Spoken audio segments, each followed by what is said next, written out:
নমস্কার, সন্ময় স্পিক্স থেকে বলছি সন্ময় বন্দ্যোপাধ্যায়। আজকের দিনে রাজনীতি বড় বিচিত্র, জানেন।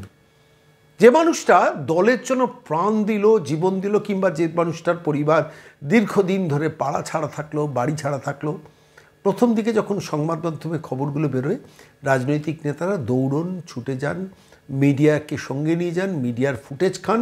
তারপর যখন মিডিয়ার ক্যামেরা অন্যদিকে ঘুরে যায়, অন্য গ্রামে ঢুকে যায়, অন্য শহরে চলে যায়, তখন সেই গ্রামকে মানুষ ভুলে যায়, নেতারা ভুলে যান, নেতাদের আর মনেই থাকে না গ্রামের কথা। আচ্ছা ভাবুন তো, যে শয়ে শয়ে কর্মী বিজেপির মারা গেছেন গত কয়েক বছরে, কজন নেতার বাড়িতে, কজন এই ধরনের কর্মীর বাড়িতে নেতারা বছরের শেষে বছর ঘুরে এলে আবার যান?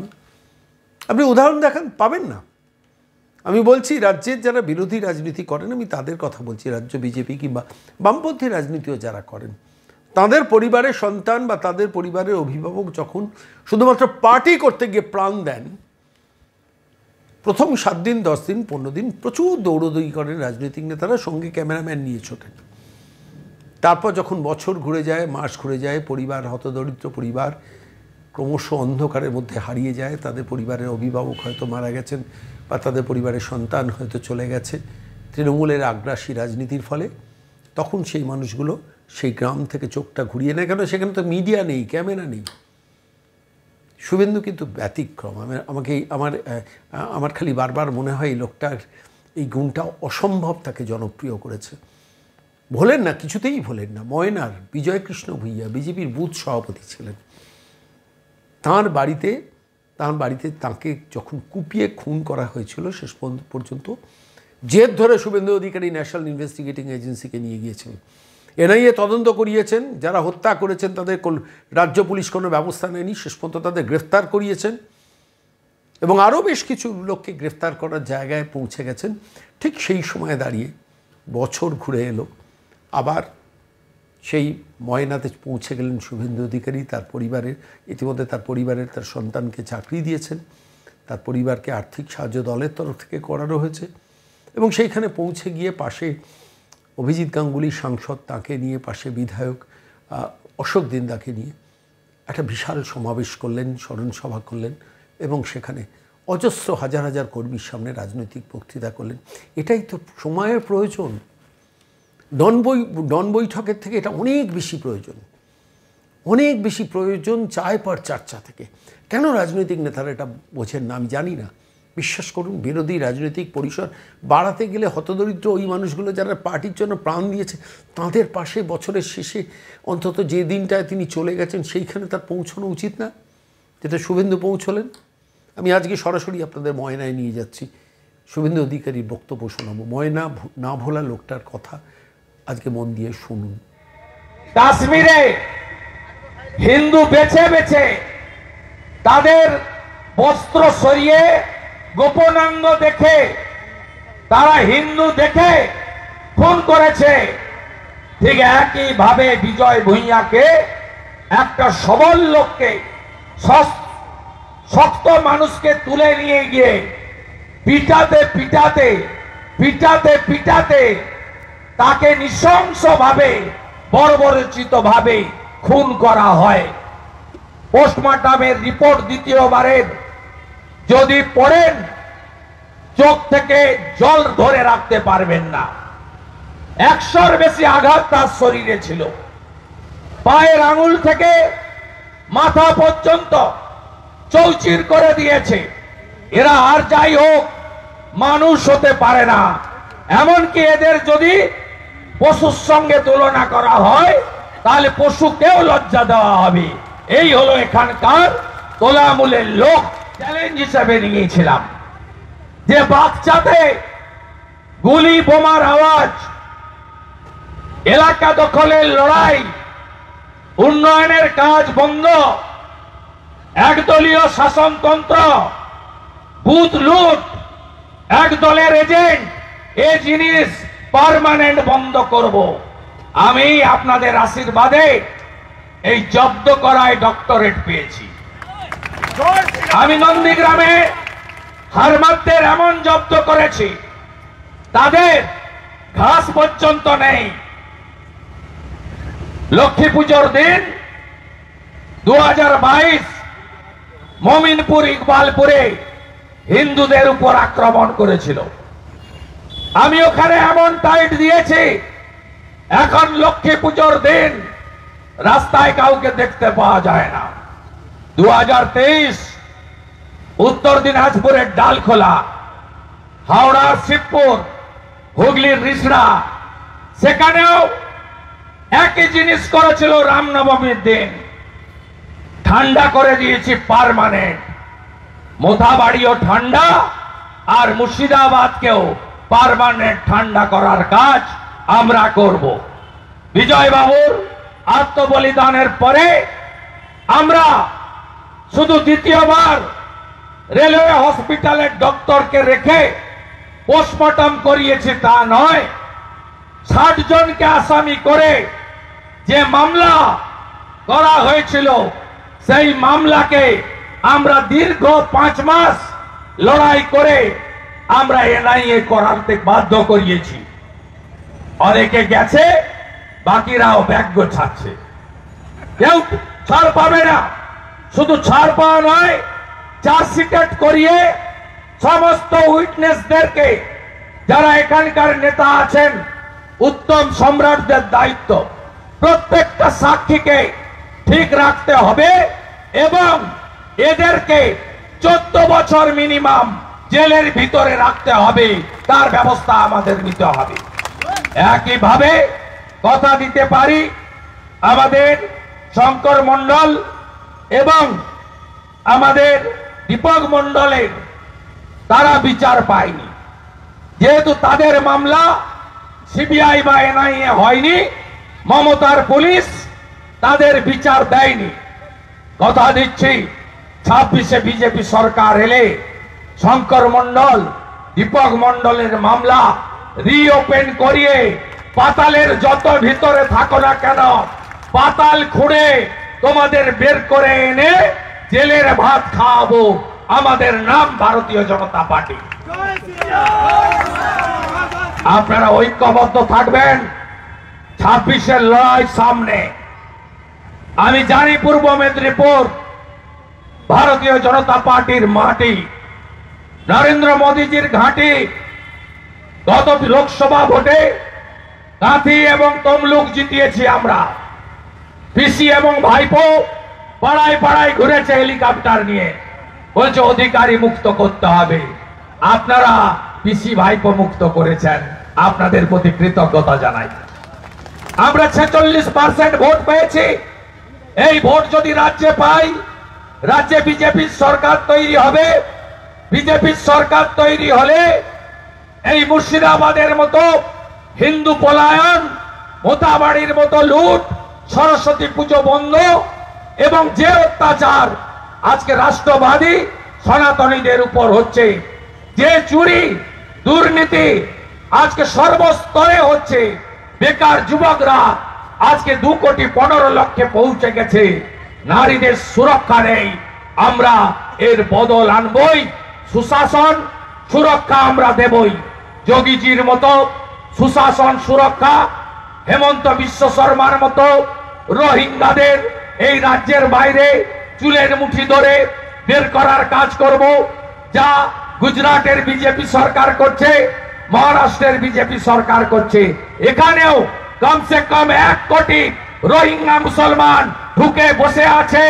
আমাদের জমি, রেশন, লাভ জেহাদ, ল্যান্ড জেহাদ, ভোট জেহাদ, আমাদের ভারতীয় সে হিন্দুই হোক মুসলমানই হোক, তার অধিকার কেড়ে নিচ্ছে। পরিবর্তন করতে গেলে বিজেপিকে আনতে হবে। মায়েরা, লক্ষ্মীর ভান্ডার নিয়ে ভাববেন না, 3,000 দেব চ্যালেঞ্জ হিসেবে নিয়েছিলাম। যে বাচ্চাতে গুলি বোমার আওয়াজ, এলাকা দখলের লড়াই, উন্নয়নের কাজ বন্ধ, একদলীয় শাসনতন্ত্র, বুথ লুট, এক দলের এজেন্ট, এই জিনিস পার্মানেন্ট বন্ধ করব। আমি আপনাদের আশীর্বাদে এই জব্দ করায় ডক্টরেট পেয়েছি। আমি নন্দীগ্রামে হারমাদদের এমন জব্দ করেছি, তাদের ঘাস পর্যন্ত নেই। লক্ষ্মী পুজোর দিন 2022 মমিনপুর ইকবালপুরে হিন্দুদের উপর আক্রমণ করেছিল। আমি ওখানে এমন টাইট দিয়েছি, এখন লক্ষ্মী পুজোর দিন রাস্তায় কাউকে দেখতে পাওয়া যায় না। 2023 উত্তর দিনাজপুরের ডালখোলা, হাওড়ার শিবপুর, হুগলির রিষড়া, সেখানেও একই জিনিস করেছিল। রামনবমীর দিন ঠান্ডা করে দিয়েছি পার্মানেন্ট। মোথাবাড়িও ঠান্ডা, আর মুর্শিদাবাদকেও পার্মানেন্ট ঠান্ডা করার কাজ আমরা করব।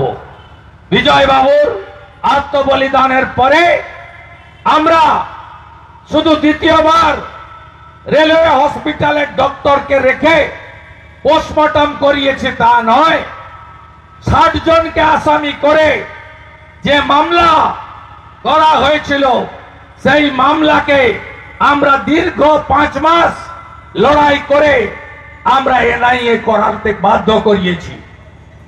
অনেকে গেছে, বাকিরাও ব্যাগ গোছাচ্ছে। কেউ ছাড় পাবে না। শুধু ছাড় পাওয়া নয়, চার্জশিট করিয়ে সমস্ত উইটনেসদেরকে, যারা এখানকার নেতা আছেন, উত্তম সম্রাটদের দায়িত্ব প্রত্যেকটা সাক্ষীকে ঠিক রাখতে হবে এবং এদেরকে 14 বছর মিনিমাম জেলের ভিতরে রাখতে হবে। তার ব্যবস্থা আমাদের নিতে হবে। একইভাবে কথা দিতে পারি, আমাদের শঙ্কর মণ্ডল এবং আমাদের দীপক মণ্ডলের তারা বিচার পায়নি, যেহেতু তাদের মামলা সিবিআই বা এনআইএ হয়নি, মমতার পুলিশ তাদের বিচার দেয়নি। কথা দিচ্ছি 26-এ বিজেপি সরকার এলে শঙ্কর মণ্ডল, দীপক মণ্ডলের মামলা রিওপেন করিয়ে পাতালের যত ভিতরে থাকো না কেন, পাতাল খুঁড়ে তোমাদের বের করে এনে জেলের ভাত খাওয়াবো। আমাদের নাম ভারতীয় জনতা পার্টি। আপনারা ঐক্যবদ্ধ থাকবেন। 26-এর লড়াই সামনে। আমি জানি পূর্ব মেদিনীপুর ভারতীয় জনতা পার্টির মাটি, নরেন্দ্র মোদীজির ঘাঁটি। গত লোকসভা ভোটে কাঁথি এবং তমলুক জিতিয়েছি আমরা। পিসি এবং ভাইপো পাড়ায় পাড়ায় ঘুরেছে হেলিকপ্টার নিয়ে, বলছে অধিকারী মুক্ত করতে হবে। আপনারা পিসি ভাইপো মুক্ত করেছেন, আপনাদের প্রতি কৃতজ্ঞতা জানাই। আমরা 46% ভোট পেয়েছি। এই ভোট যদি রাজ্যে পাই, রাজ্যে বিজেপির সরকার তৈরি হবে। বিজেপির সরকার তৈরি হলে এই মুর্শিদাবাদের মতো হিন্দু পলায়ন, মোথাবাড়ির মতো লুট, সরস্বতী পুজো বন্ধ এবং যে অত্যাচার আজকে রাষ্ট্রবাদী সনাতনীদের উপর হচ্ছে, যে চুরি দুর্নীতি আজকে সর্বস্তরে হচ্ছে, বেকার যুবকরা আজকে 2,15,00,000 পৌঁছে গেছে, নারীদের সুরক্ষা নেই। আমরা এর বদল আনবই। সুশাসন সুরক্ষা আমরা দেবই। যোগীজির মতো সুশাসন সুরক্ষা, হেমন্ত বিশ্ব শর্মার মতো রোহিঙ্গাদের এই রাজ্যের বাইরে চুলের মুঠি ধরে বের করার কাজ করব। যা গুজরাটের বিজেপি সরকার করছে, মহারাষ্ট্রের বিজেপি সরকার করছে, এখানেও কমসে কম 1 কোটি রোহিঙ্গা মুসলমান ঢুকে বসে আছে। আমাদের জমি, রেশন, লাভ জেহাদ, ল্যান্ড জেহাদ, ভোট জেহাদ, আমাদের ভারতীয় সে হিন্দুই হোক মুসলমানই হোক, তার অধিকার কেড়ে নিচ্ছে। পরিবর্তন করতে গেলে বিজেপিকে আনতে হবে। মায়েরা, লক্ষ্মীর ভান্ডার নিয়ে ভাববেন না, 3,000 দেব। উড়িষ্যায় সুভদ্রা যোজনায় আমরা বছরে 50,000 দিচ্ছি, দিল্লিতে 2,500 দিচ্ছি, হরিয়ানায় 2,100 দিচ্ছি, মহারাষ্ট্রে 2,000 দিচ্ছি। 1,20,000 বাড়ি হয় না, অর্ধেক করে রেখে দিন। আগামী বছর বিজেপি এলে 1,80,000 আরো পাবেন। 3 লাখের বাড়ি, শৌচালয়, প্রধানমন্ত্রী সৌর আলো, 200 ইউনিট ফ্রি, নল বাহিত জল, নলে জল, আর ঘর নল সে জল আমরাই দিতে পারবো, বিজেপি দিতে পারবে। পরিযায়ী শ্রমিক হিসেবে কয়েক হাজার ছেলে ময়না গজিনা সব এলাকায়, নৈচনপুর থেকে, রামচন্দ্রপুর থেকে, তিলখোজা থেকে সব বাইরের রাজ্যে কাজ করতে চলে যায়। কোন গ্রামে যুবক ছেলে নেই। কথা দিচ্ছি, আনুন বিজেপিকে, ফিরিয়ে আনবো পরিযায়ী শ্রমিক, শিল্পের জোয়ার হবে। আর প্রত্যেক বছর এসএসসির পরীক্ষা হবে, ওএমআর কার্বন কপি বাড়ি নিয়ে যাবেন, কত নাম্বার পেয়েছেন নিজেই মিলিয়ে দেখবেন। চোরেরা যাবে জেলে, ভাইপো যাবে জেলে, আর পিসিকে প্রাক্তন করব। পশ্চিম বাংলাকে বাঁচাতে হবে। আজকের শহীদ দিবসে, আত্মবলিদান দিবসে এটাই হোক আমাদের শপথ। আগামীকাল 2021 2রা মে পশ্চিম বাংলায় ভোট গণনা হয়েছিল 4 বছর আগে। আমি নিজে আক্রান্ত হলদিয়ার কাউন্টিং সেন্টারে। মমতাকে হারিয়েছিলাম 1956 ভোটে। সার্টিফিকেট আনতে গেছি, পাথর বৃষ্টি জিহাদিদের দিয়ে আমার গাড়িতে। সিআরপিএফ এর বুলেট প্রুফ গাড়ি ছিল বলে আজকে বেঁচে আছি, 4টে কথা বলতে পারছি, নইলে ওই দিনই মারা যেতাম এদের হাতে। ওই দিন মগরাহাটে বিজেপির প্রার্থী থেকে শুরু করে গোটা রাজ্যে 57 জন বিজেপি কর্মী ভোট পরবর্তী হিংসায় আত্মবলিদান দিয়েছেন। ভুলেননি তো আপনারা? 4 বছর আগের ইতিহাস। 10,000 বাড়ি লুট, আগুন, দোকান লুট, 12,000 এফআইআর, 1 লক্ষের বেশি হিন্দু যুবক বাংলা ছেড়ে পালিয়ে গেছিল। মনে আছে তদানীন্তন রাজ্যপাল জগদীপ ধনখড়ের কথা? তিনি হেলিকপ্টার করে আসামের রিলিফ ক্যাম্পে গেছিলেন। স্বাধীনতার পরে সংগঠিত সন্ত্রাস মমতা ব্যানার্জি করেছিল, আর বলেছিল 2রা মে থেকে 5ই মে নির্বাচন কমিশনের হাতে ছিল। আর ওর নেতারা, জয়ন্ত নস্কর মারা গেছেন গোসাবার এমএলএ, ফোনে বলেছিল 5 তারিখ অব্দি সুইচ অফ রাখবো। বিজেপি আর হিন্দুদের সব বুথে বুথে শেষ করে দে, যাতে পোলিং এজেন্ট না পায়। একটাও যুবক পতাকা লাগানোর কথা, জয় শ্রীরামের কথা বলতে না পারে। 2রা মে ভুলবেন না, রক্তাক্ত 2রা মে 2021 ভুলবেন না। আর একবারও যেন 2021-এর 2রা মে ফিরে না আসে, শপথ নিতে হবে।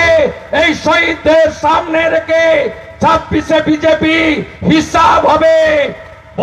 বদল শুধু নয়, সুদে আসলে বদলা নেওয়ার, হিসাব হওয়ার আমি আবেদন জানিয়ে আমার কথা এখানেই শেষ করলাম। বাচ্চার সাথে ছিলাম, আছি, ভবিষ্যতেও থাকবো। বাচ্চা মাথা উঁচু করে লড়ুন, নতুন বাচ্চা গড়ুন। এনআইএ বাকিদেরও ধরতে হবে।